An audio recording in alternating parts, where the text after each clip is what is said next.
we are talking more about cancer, and the Omenukor Foundation, they've gone on to enlighten the people about early detection of cancer. Tell us more about what Omenukor Foundation is doing to enlighten our people about cancer and the preventive aspect of it. Okay, thank you, Mr. Kennedy. Dr. Bright Ugochukwu is my name. I am the Executive Director Programs for David Omenukor Foundation, and I am standing in for the Chief Executive Officer. I'm representing her in the person of Dr. Kina Omenukor. Yes, first of all, cancer is an uncontrolled growth of abnormal cells anywhere in the body. That is why anywhere it affects, you will say that it is cancer of the this or cancer of the that. Then David Omenukor Foundation, and what we are doing, we are a 501c non-profit organization. We have been doing it, preventive aspect of cancer screening and possible subsidy of treatment. We have had our February awareness to mark the World Cancer Day.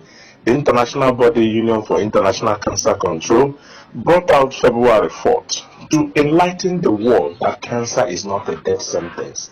It is curable, it is treatable, and it is preventable.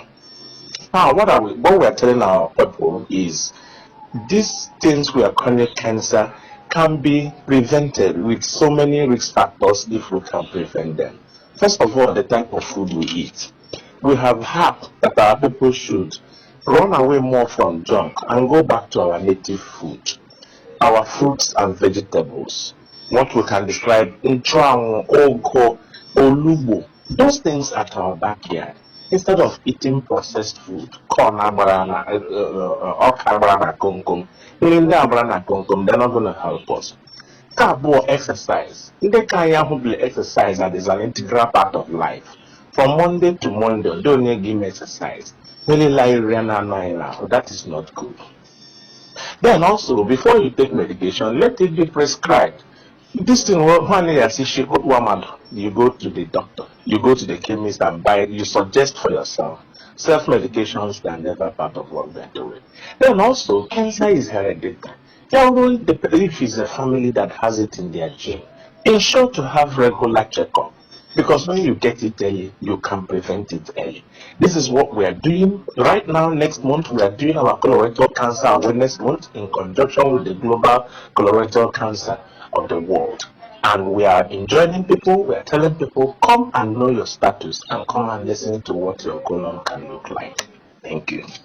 Wow, a great one. But then, the Omenukor Foundation, you've gone out there severally to hold several programs for the people of MBC, Imo State, and Nigeria.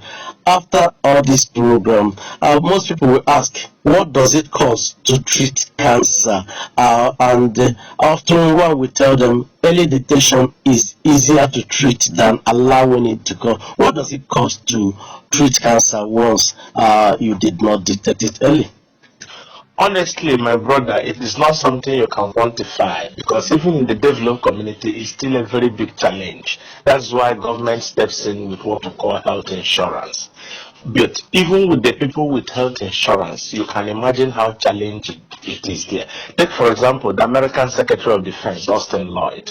He was just diagnosed of prostate cancer. Take, for example, the King of England, the Buckingham Palace, King Charles. He was just diagnosed of cancer.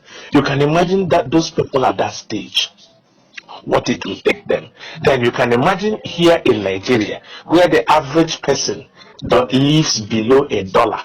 And you are talking of treatment. We don't even want it to get to that place. Because, for example, one of the earlier treatments you take, chemotherapy.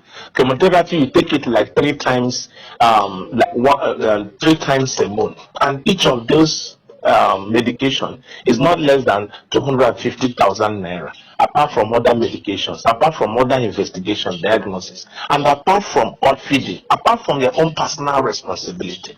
Who has that kind of money? And not that after that you have to take it consistently for about at least a year. So where do we have that kind of money? It takes, if you graduate from that, you go for radiotherapy. Those things, and first of all, you can do chemotherapy, but radiotherapy we don't have the machine here in the southeast. You get a radiotherapy machine at University College Hospital in Ibadan. Imagine one hospital serving the whole. There is none in the southeast. There is none in the south.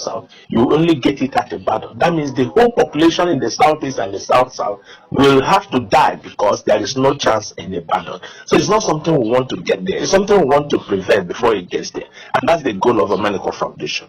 Omenukor Foundation, like you said, Dr. Kina, she's educating the world more on cancer. For one who wants to get in touch with the foundation, how would they do that? First of all, we have our corporate office in Dallas. We have our website, www.davidomenukorfoundation.org. If you log into our website, all our information, both in the US and in Nigeria, they are all there. Here in Nigeria, we are at number 1 MCC Road. That is where our corporate office is. Or you can reach the Executive Director Programs, Dr. Bright.